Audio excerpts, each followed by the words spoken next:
Hello everyone, मैं विनय पांडे और आप देख रहे हैं आपका अपना YouTube channel target botany classes. कैसे हैं आप लोग? आई होप आप सब ठीक होंगे, मस्त होंगे और पढ़ाई कर रहे होंगे। तो दोस्तों, आज हम लोग उत्सर्जन तंत्र यानी जीव विज्ञान के उत्सर्जन तंत्र से क्वेश्चन सॉल्व करने वाले हैं, ठीक। और इसमें जितने भी क्वेश्चन हैं सब पिछले एग्जामों में पूछे हुए क्वेश्चन, जितने भी क्वेश्चन शामिल हैं सब के सब महत्वपूर्ण हैं और हर वनडे एग्जाम में पूछे जाते हैं। ओके, तो इससे पहले हम लोगों ने कौन सा टॉपिक किस टॉपिक का क्वेश्चन सॉल्व किए थे? विटामिन्स का। ओके, विटामिन्स के क्वेश्चन भी बहुत ही महत्वपूर्ण थे, जिसमें सभी के सभी जितने भी विटामिन्स होते हैं सबके प्रैक्टिस क्वेश्चन सॉल्व किए हैं हम लोगों ने। ओके, तो अगर आप लोगों ने विटामिन वाला वीडियो नहीं देखे हैं तो जा करके देख लीजिए। बहुत ही इंपॉर्टेंट टॉपिक था विटामिन्स का, और उसमें जितने भी क्वेश्चन थे वे किसी ना किसी एग्जाम में पूछे हुए क्वेश्चन थे। ओके, तो जा करके सॉल्व कर लीजिए। और उसमें कुछ ट्रिक के बारे में भी चर्चा हुई है, विटामिन्स के ट्रिक के बारे में। ओके, तो चलिए देर ना करते हुए हम लोग अपने टॉपिक पर आते हैं, उत्सर्जन तंत्र। ओके, चलिए आज उत्सर्जन तंत्र से हम लोग क्वेश्चन प्रैक्टिस करते हैं। ओके, चलिए देखिए, पहला क्वेश्चन है, गुर्दे की निस्यंदन इकाई कौन सी होती है? बताइए। ऑप्शन नंबर बी सही है, नेफ्रॉन। ओके, मानव शरीर में दो वृक्क या गुर्दे पाए जाते हैं। ओके, मानव शरीर में दो वृक्क, जिसे गुर्दा भी कहते हैं, ठीक। मानव शरीर में दो वृक्क या गुर्दे पाए जाते हैं तथा प्रत्येक गुर्दे में लगभग 10 लाख नेफ्रॉन होते हैं। ओके, नेफ्रॉन या वृक्काणु कह सकते हैं। नेफ्रॉन या वृक्काणु वृक्क की प्रकार्यात्मक इकाई होती है।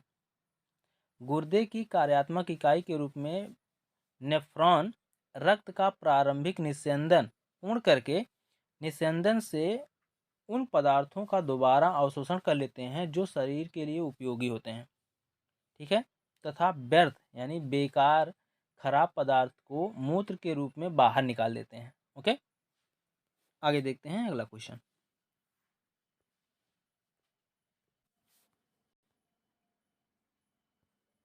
देखिए, वृक्क का प्रकार्यात्मक यूनिट यानी इकाई क्या है?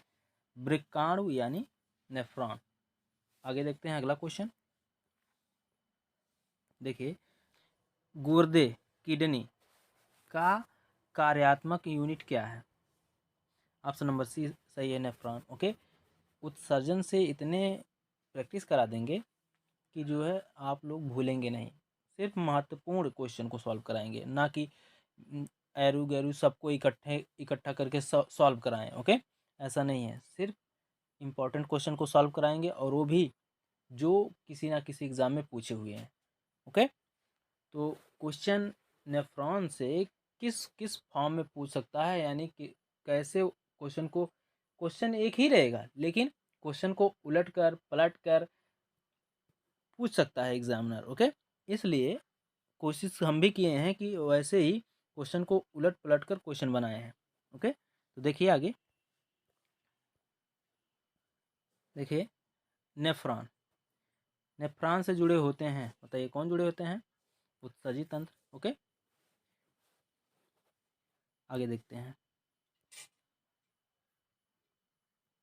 देखिए अगला क्वेश्चन है, निम्नलिखित में से मानव शरीर का वह कौन सा अंग है जो उसमें जल के संतुलन के लिए उत्तरदायी है?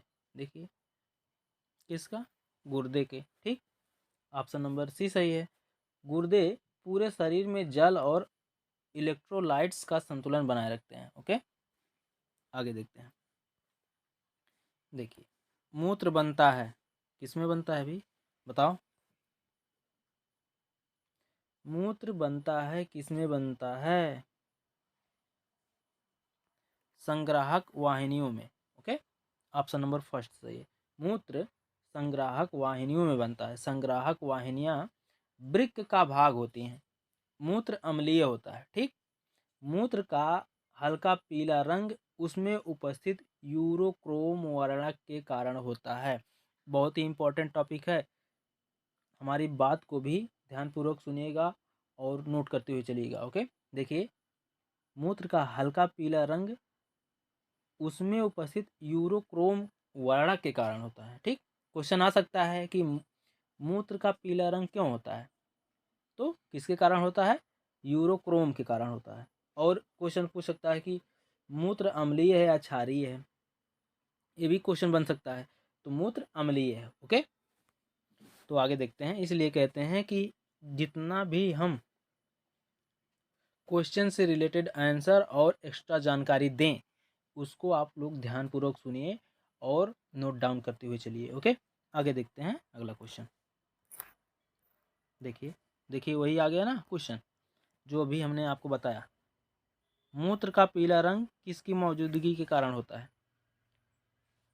आप झट से आंसर लगा देंगे, यूरोक्रोम। ओके, क्वेश्चन नंबर 7 का ऑप्शन नंबर डी सही है। यूरोक्रोम के कारण मूत्र का रंग पीला होता है। आगे देखते हैं। निम्नलिखित में से कौन उत्सर्जक उत्पाद के रूप में यूरिक एसिड का उत्सर्जन करता है? बताइए। Uric acid, option number C, गौरैया। ठीक, सभी सरीसृपी वर्ग जैसे छिपकलियाँ, रेंगने वाले, ठीक, सरीसृपी वर्ग उन्हें कहते हैं जो जीव रेंग कर चलते हैं, छिपकली, सांप। ओके, ये सब। तो सभी सरीसृपी वर्ग एवं पक्षी वर्ग में जैसे गौरैया का उत्सर्जक उत्पाद यूरिक एसिड होता है। ओके, सभी सरीसृपी वर्ग और पक्षी वर्ग का उत्सर्जक उत्पाद यूरिक एसिड होता है, जबकि स्तनधारियों जैसे मनुष्य, गाय, बकरी, ओके, सभी स्तनधारियों में मुख्य उत्सर्जक पदार्थ यूरिया होता है। ठीक, पक्षियों में मूत्र उत्सर्जन यूरिया के रूप में ना होकर यूरिक अम्ल के रूप में होता है। ओके, आगे देखते हैं अगला क्वेश्चन। देखिए, मूत्र के स्रावण को बढ़ाने वाली औषधि को कहते हैं। बताइए, मूत्र के स्रावण को बढ़ाने वाली औषधि को क्या कहते हैं भाई? बताओ। Question number 9, option number C सही है, डाईयूरेटिक। ठीक, मूत्र के स्रावण को बढ़ाने वाले औषधि को डाईयूरेटिक कहते हैं। आगे देखते हैं अगला क्वेश्चन। देखिए, मूत्र का असामान्य घटक है। बताइए, मूत्र का असामान्य घटक है, क्या है असामान्य घटक? ऑप्शन नंबर सी सही है, albumin.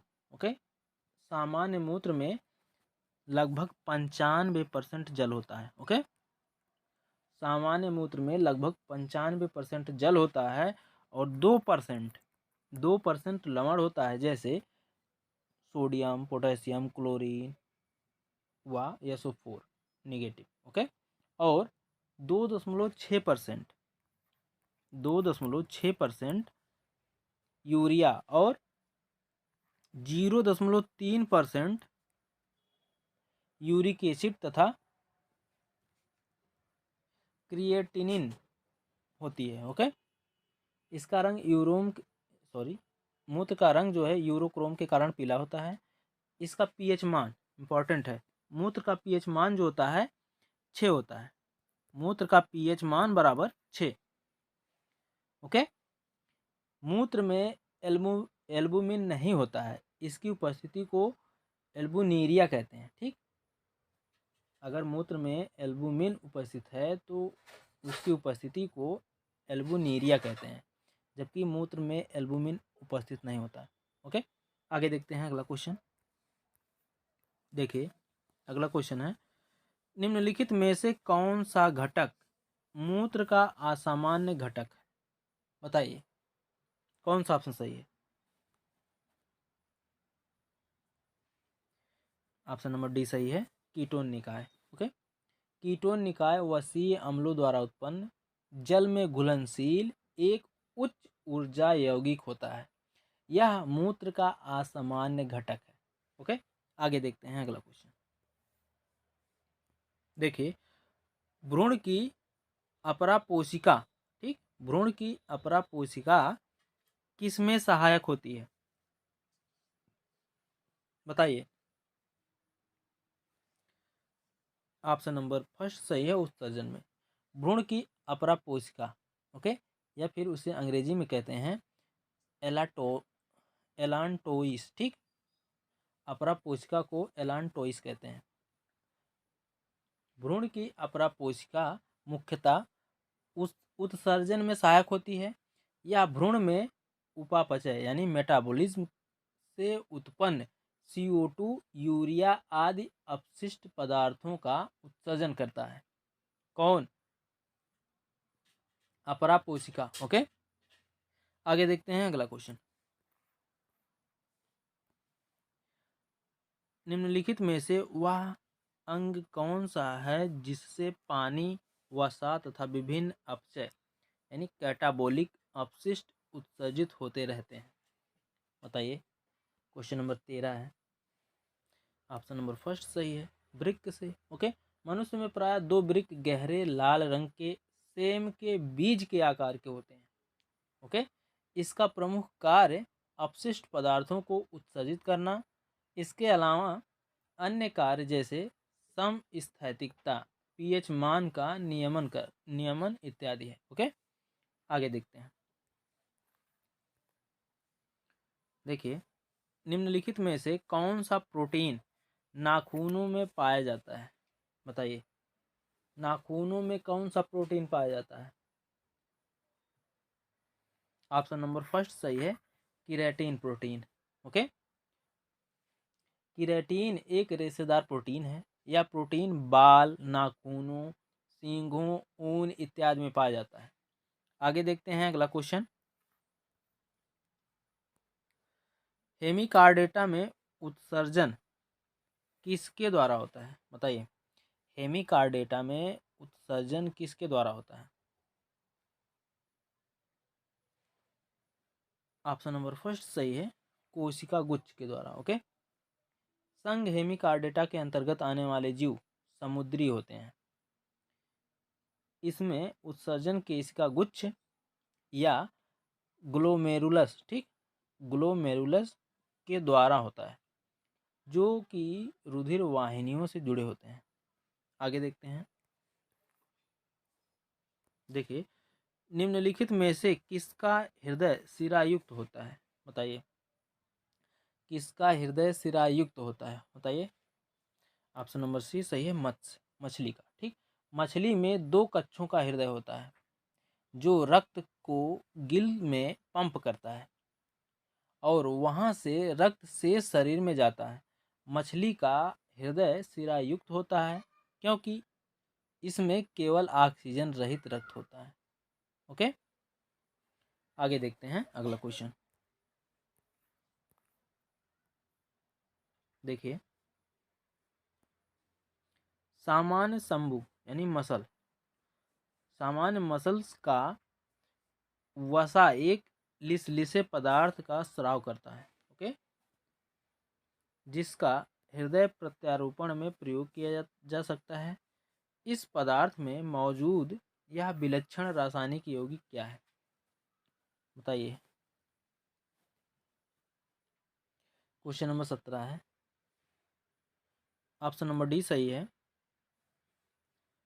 Dihydroxy phenyl alanine. Okay, सामान्य शंभु सामान्य शंभु का वसा एक लिसलिसे पदार्थ का स्राव करता है। इस पदार्थ में मौजूद विलक्षण रासायनिक यौगिक डाईहाइड्रोक्सी फिनाइल एलैनिन है। ओके, आगे देखते हैं। देखिए, थोड़ा सा इसका क्या बोलते हैं उसको, क्वेश्चन पीडीएफ पढ़ लीजिए इसका थोड़ा सा। ठीक, देखिए पढ़ते हैं। वृक्क का एक जोड़ा, मूत्रवाहिनी का एक जोड़ा, उदर मूत्राशय में से कौन सा मानव के उत्सर्जन तंत्र में सम्मिलित नहीं किया जाता? उदर को। ठीक, ओमैन कैप्सूल ओमेन्स कैप्सूल जो होता है स्तनधारियों की गुर्दा में पाए जाते हैं। ठीक, ओमेन कैप्सूल जो होता है स्तनधारियों की गुर्दा में पाया जाता है। ओके, आगे देखते हैं। देखिए, फेफड़ों में वायुकोशों की एक बड़ी संख्या गैसों के विसरण हेतु अधिक सतही क्षेत्र के लिए पाई जाती हैं। आगे देखते हैं अगला क्वेश्चन। एक कशेरुकी वृक्क की एक कशेरुकी वृक्क की मूलभूत इकाई नेफ्रॉन है। ओके, आगे देखते हैं। देखिए, मानव शरीर की किस प्रणाली से नेफ्रॉन संबंधित है? उत्सर्जन प्रणाली से। और है, मानव पुरुषों में शुक्राणुओं एवं मूत्र दोनों के प्रवाह का उभयनिष्ठ मार्ग बनता है मूत्र मार्ग। ओके, आगे देखते हैं।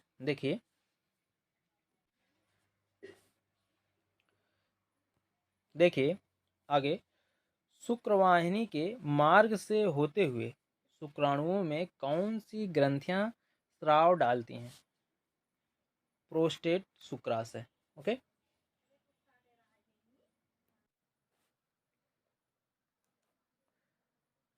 देखिए अगला क्वेश्चन है, वृषण द्वारा निर्मित शुक्राणु शुक्रवाहिनी द्वारा मोचित होते हैं जो मूत्राशय से आने वाली नली से जुड़ जाती हैं। आगे देखते हैं। अमोनिया, कार्बन डाइऑक्साइड, यूरिया एवं यूरिक अम्ल में कौन सा वृक्क में रुधिर से निकाला जाने वाला अपशिष्ट पदार्थ नहीं है? Carbon dioxide. ओके, आगे देखते हैं। देखिए, जिस प्रक्रिया द्वारा शरीर में अपशिष्ट उत्पादों को हटाया जाता है उस प्रक्रिया को आमतौर पर मलोत्सर्जन के नाम से जाना जाता है। आगे देखते हैं। देखिए, गुर्दा की पथरी मुख्य रूप से किस यौगिक से बनती है? कैल्शियम ऑक्जेलेट से। आगे देखते हैं अगला क्वेश्चन। कौन सी गुर्दों की संरचनात्मक और कार्यकारी इकाई है? नेफ्रॉन्स। आगे देखते हैं। गुर्दे की पथरी कैल्शियम ऑक्जेलेट की बनी होती है। आगे देखते हैं। देखिए, मानव मूत्र का पीला रंग यूरोक्रोम की वजह से होता है। रक्त प्रोटीन क्रिएटिनिन लाल रक्त कोशिकाएं एवं श्वेत रक्त कोशिकाओं में से कौन सा पदार्थ सामान्यतः मूत्र में पाया जाता है? क्रिएटिनिन। ठीक, क्रिएटिनिन। आगे देखते हैं अगला क्वेश्चन।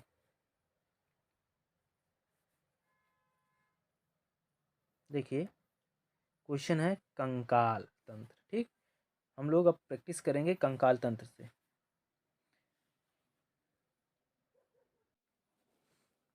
चलिए प्रैक्टिस करते हैं आप कंकाल तंत्र से। ओके, देखिए पहला क्वेश्चन है, मनुष्य के शरीर में कुल कितनी हड्डियां होती हैं? मनुष्य के शरीर में कुल कितनी हड्डियां होती हैं? बताओ, पता है कितनी हड्डियां होती हैं? 206 हड्डियां होती हैं। मनुष्य के शरीर में 206 हड्डियां होती हैं। वयस्क मनुष्य के शरीर में कुल 206 हड्डियां होती हैं, जिनमें अक्षीय कंकाल में 80 तथा अंतरांगीय कंकाल में 126 हड्डियां होती हैं। शरीर में सबसे बड़ी हड्डी फीमर यानी जंघा की हड्डी होती है। ओके, जिसे उरु अस्थि भी कहा जाता है। नोट करके रखिएगा, शरीर में सबसे बड़ी हड्डी फीमर यानी जंघा की हड्डी या उरु अस्थि, जंघा को ही उरु अस्थि कहा जाता है। ठीक, जंघा की हड्डी को उरु अस्थि भी कहा जाता है, याद रखिएगा। और सबसे छोटी हड्डी स्टेपीज यानी कान की हड्डी होती है। सबसे छोटी हड्डी स्टेपीज। ठीक, स्टेपीज कान की हड्डी होती है। मानव शरीर में कुल 12 जोड़ी पसलियां पाई जाती हैं। एक शिशु का शरीर 213 अस्थियों से मिलकर बना होता है। सब नोट करते हुए चलिएगा। ठीक, एक शिशु का शरीर 213 अस्थियों से मिलकर बनता है। आगे देखते हैं अगला क्वेश्चन। देखिए, मानव शरीर में कुल कितनी अस्थियां होती हैं? आ गया ना वही क्वेश्चन, ऑप्शन नंबर सी सही है, 206। ठीक, देखिए क्वेश्चन बदल के पूछा है, आंसर उसका सेम है लेकिन क्वेश्चन देखिए बदला है ना, ऐसे ही क्वेश्चन बदल के पूछ सकता है। देखिए अगले क्वेश्चन बोल रहे हैं, बताइए अगले क्वेश्चन। देखिए अगले क्वेश्चन, एक वयस्क मनुष्य में कितनी हड्डियां होती हैं, बताइए। क्वेश्चन नंबर 3 है, 206 हड्डियां होती हैं, आप लोग जानते हैं। एक वयस्क मनुष्य में कितनी अस्थियां होती हैं, 206 अस्थियां होती हैं। आगे देखते हैं। मानव शरीर में सबसे बड़ी अस्थि है, बताइए।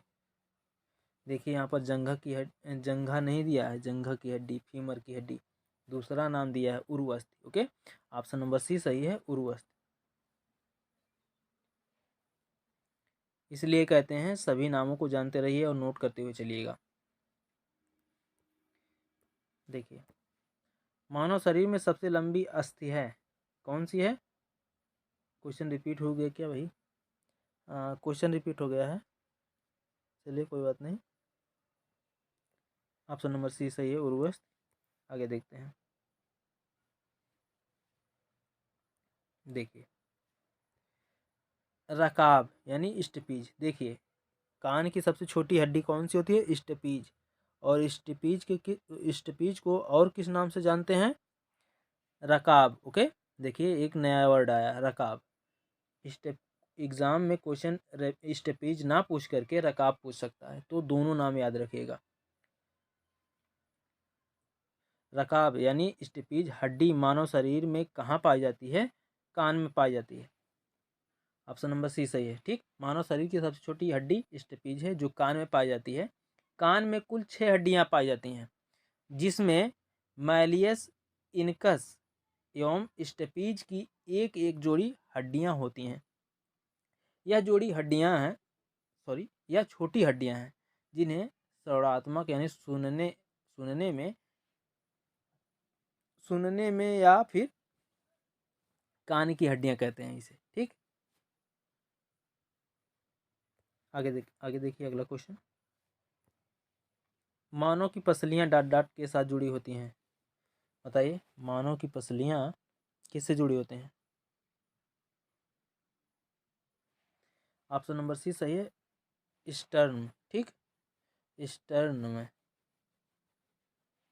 मानव शरीर में सॉरी मानव में कुल 12 जोड़ी अर्थात 24 पसलियां पाई जाती हैं। ये स्टर्नम के साथ जुड़ी होती हैं। आगे देखते हैं। देखिए मनुष्यों में किसका पता लगाने के लिए अस्थि भवन परीक्षण किया जाता है, बताइए। ऑप्शन नंबर बी सही है, अंतरिम आयु। ओके, कोशिकाओं से नई हड्डी के गठन की प्रक्रिया में अस्थि भवन कहा जाता है। ठीक, कोशिकाओं से नई हड्डी के गठन की प्रक्रिया को अस्थि भवन कहा जाता है। लगभग 25 वर्ष की आयु में मनुष्य की सभी हड्डियां बन जाती हैं। इसी आधार पर अस्थि भवन परीक्षण द्वारा मनुष्य की अंतरिम आयु का पता लगाया जाता है। ओके, आगे देखते हैं अगला क्वेश्चन। देखिए अस्थियों में बोल रहे हैं, अस्थियों से मांसपेशियों को जोड़ने वाला संयोजी ऊतक डॉट डॉट डॉट कहलाता है, बताइए।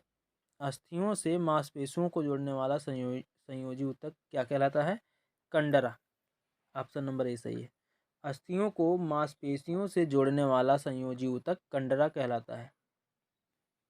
जबकि अस्थियों से जोड़ने वाला संयोजी ऊतक स्नायु कहलाता है, लिगामेंट कहलाता है। ओके, अस्थियों से मांसपेशियों को जोड़ने वाला संयोजी ऊतक कंडरा कहलाता है और अस्थियों से अस्थियों को जोड़ने वाला संयोजी ऊतक स्नायु यानी लिगामेंट कहलाता है। ओके, आगे देखते हैं अगला क्वेश्चन। देखिए हमारे शरीर में कुल कितनी मांसपेशियां होती हैं, बताइए। हमारे शरीर में कुल कितनी मांसपेशियां होती हैं? 656। ओके, आगे देखते हैं। कंकाल की मांसपेशियों की अनुमानित संख्या बताई है। बताइए, बताई है या फिर आप ही बताइए। कंकाल की मांसपेशियों की अनुमानित संख्या बताइए या फिर बताई गई है। कितना बताई गई बताइए। क्वेश्चन नंबर 10 है 700। ठीक, ऑप्शन नंबर डी सही है। आगे देखते हैं। देखिए, दांतों की कठोर इनेमल परत क्या होती है? दांतों के कठोर इनेमल परत क्या होती हैं बताइए। दांतों की, इसको भाई स्टार लगा दो। ठीक, इसमें एक, किसी एक ऑप्शन को चुनना है, लेकिन इसमें से कई ऑप्शन सही हो रहे हैं। ठीक, दांतों की इनेमल परत एक विशेष प्रकार के कठोर पदार्थ की बनी होती है जो कि हाइड्रोक्साइड हाइड्रोक्साइड नहीं, सॉरी,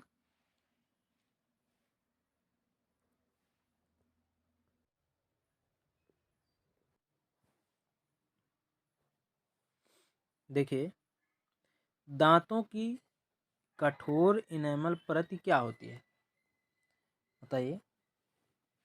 दांतों की इनेमल परत एक विशेष प्रकार के कठोर पदार्थ की बनी होती है जो कि हाइड्रोक्सी एपेटाइट कहलाता है। यह एक लवण यानी साल्ट है जो कि कैल्शियम फास्फेट और हाइड्रोक्सिल से मिलकर बनता है। ओके, तो इसको आप लोग स्टार बना दीजिए क्योंकि इसमें एक ऑप्शन नहीं, कई सारे ऑप्शन सही हो रहे हैं। ओके, फिर से सुन लीजिए एक बार। दांतों का इनेमल परत एक विशेष प्रकार के कठोर पदार्थ की बनी होती है जो कि हाइड्रोक्सी एपेटाइट कहलाता है। ठीक, यह एक लवण यानी साल्ट है जो कि कैल्शियम फास्फेट तथा हाइड्रोक्सिल से मिलकर बनता है। ओके, आगे देखते हैं अगला क्वेश्चन। देखिए, एक वयस्क मनुष्य में कितने स्वदंत होते हैं बताइए। स्वदंत मतलब रदनक, कैनिन।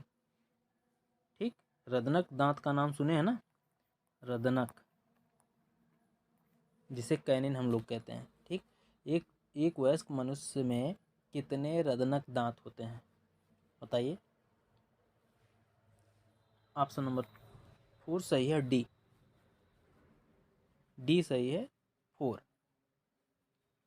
बताइए क्या बताएं। ऑप्शन तो सही हो गया, ऑप्शन नंबर डी सही है, 4 दांत होते हैं। एक वयस्क मनुष्य में 4 रदनक दांत होते हैं यानी कैनिन पाए जाते हैं। इन दांतों का शिखर भोजन को चीरने फाड़ने के लिए नुकीला होता है। ओके, आगे देखते हैं अगला क्वेश्चन। कौन सा भाग हाथी के गजदंत के रूप में बदलता है?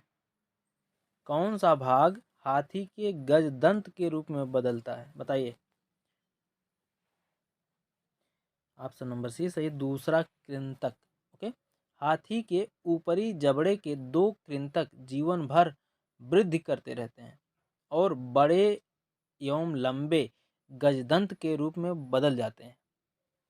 आगे देखते हैं अगला क्वेश्चन। देखिए, हाथी के दांत का विशाल रूप से बढ़ा हुआ कौन सा हिस्सा है? ऊपरी कृंतक दंत। ओके, ऑप्शन नंबर फर्स्ट सही है। देखिए, अगला क्वेश्चन है,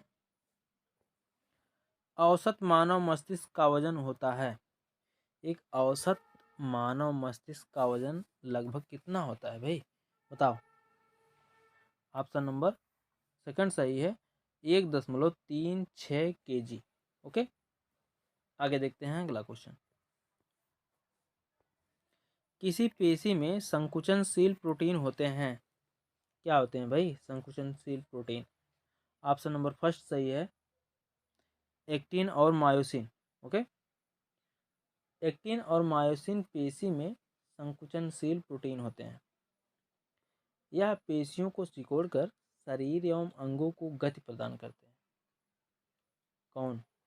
एक्टिन और मायोसिन पेशी में संकुचनशील प्रोटीन होते हैं। यह पेशियों को सिकोड़ कर शरीर एवं अंगों को गति प्रदान करते हैं। ओके, आगे देखते हैं।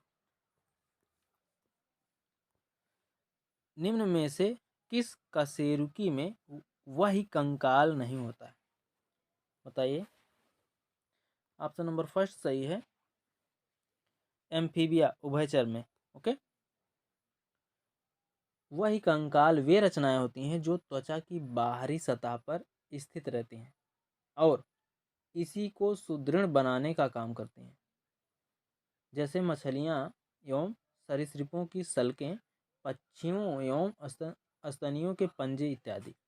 एम्फीबिया मतलब उभयचर प्राणी में वही कंकाल नहीं होता है। आगे देखते हैं अगला क्वेश्चन। देखिए, निम्नलिखित में से किस एक जीव में पसलियों की संख्या सबसे अधिक होती है? बताइए भाई, किसमें पसलियों की संख्या सबसे अधिक होती है? सांप में। ऑप्शन नंबर बी सही है। ठीक, स्तनपायी यानी मैमल्स में पसलियों की संख्या अधिक होती है। मानव में 12 जोड़ी अर्थात 24 पसलियां पाई जाती हैं। सांप के पश्च भाग में 200 से 400 हड्डियां यानी प्रत्येक एक जोड़ी पसलियों के साथ ओके पाई जाती हैं। आगे देखते हैं अगला क्वेश्चन। देखिए, मानव शरीर में पसलियों के कितने जोड़े होते हैं? अभी हमने बताया, गलत नहीं होना चाहिए। बताइए, मानव शरीर में पसलियों के कितने जोड़े होते हैं? ऑप्शन नंबर सी सही है, 12। ठीक, मानव शरीर में पसलियों की कुल संख्या 12 जोड़ी अर्थात 24 होती है। प्रत्येक पसली वक्ष के सामने की ओर उरोस्थ से तथा पीछे की ओर वक्षीय कशेरुकाओं से संधित रहती है यानी जुड़ी रहती है। ठीक, पसलियां कमान की भांति झुकी हुई होती हैं। सभी पसलियां मिलकर लगभग बेलनाकार पिंजड़ा बनाती हैं जिसमें फेफड़े तथा हृदय स्थित होते हैं। ओके, आगे देखते हैं।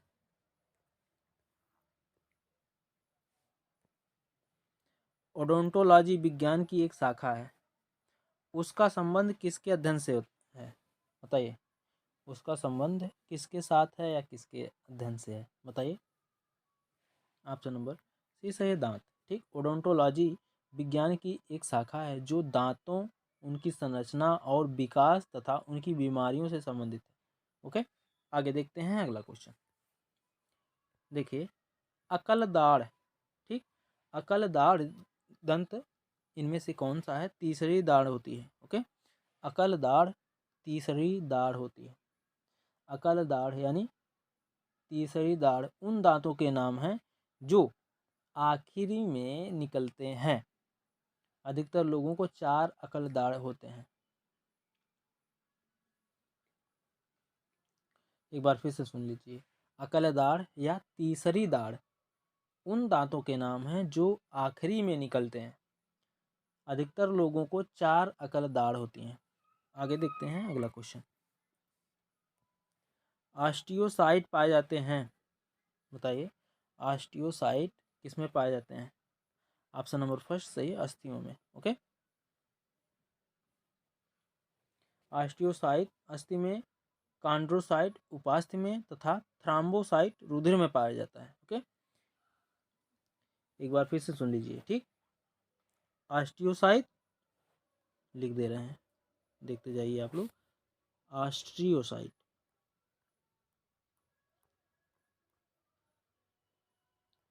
ऑस्ट्रियोसाइट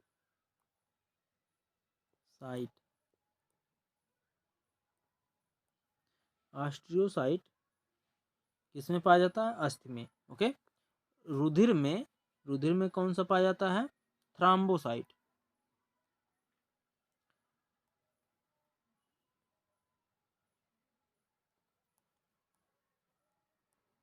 थ्राम्बोसाइट।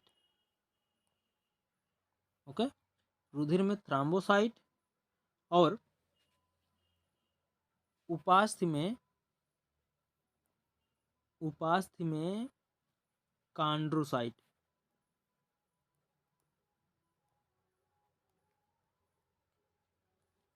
कॉन्ड्रोसाइट।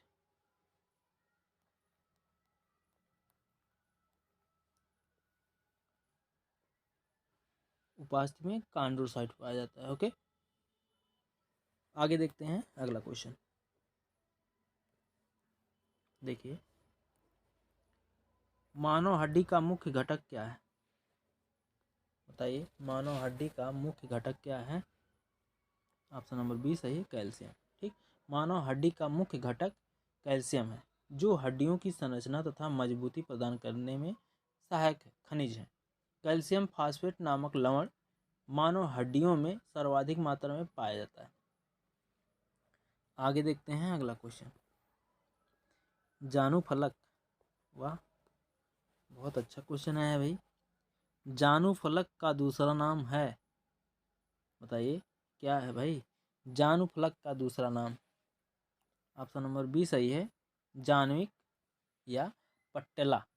ओके,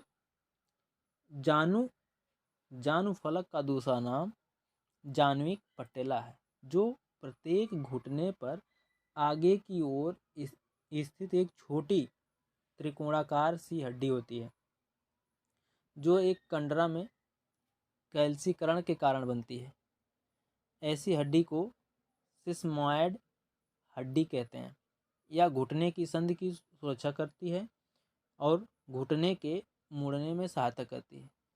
तो हम आप लोगों से पूछ रहे हैं, जानुफलक हड्डी कहाँ पाई जाती है? बताइए। जानू तो नहीं भूलेगा, हम जान रहे हैं आप लोगों को। जानू तो कभी नहीं भूलेगा। जानुफलक हड्डी जो है वह घुटनों में पाई जाती है। ओके, आगे देखते हैं अगला क्वेश्चन। अच्छा नाम है भाई, घुटने में जानुफलक पाया जाता है। चलिए ठीक है, आगे देखते हैं अगला क्वेश्चन। देखिए, निम्नलिखित में से कौन सा मानव में एक बाल तथा सॉकेट जॉइंट का एक उदाहरण है? बताइए,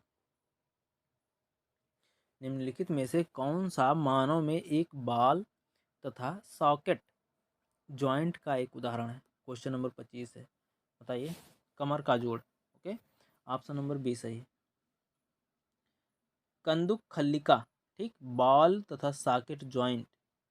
कंदुक खल्लिका या बाल तथा सॉकेट जॉइंट में एक हड्डी का गेंद के जैसा गोल उभरा सिरा दूसरी के प्याले नुमा गड्ढे या सॉकेट में फिट होता है।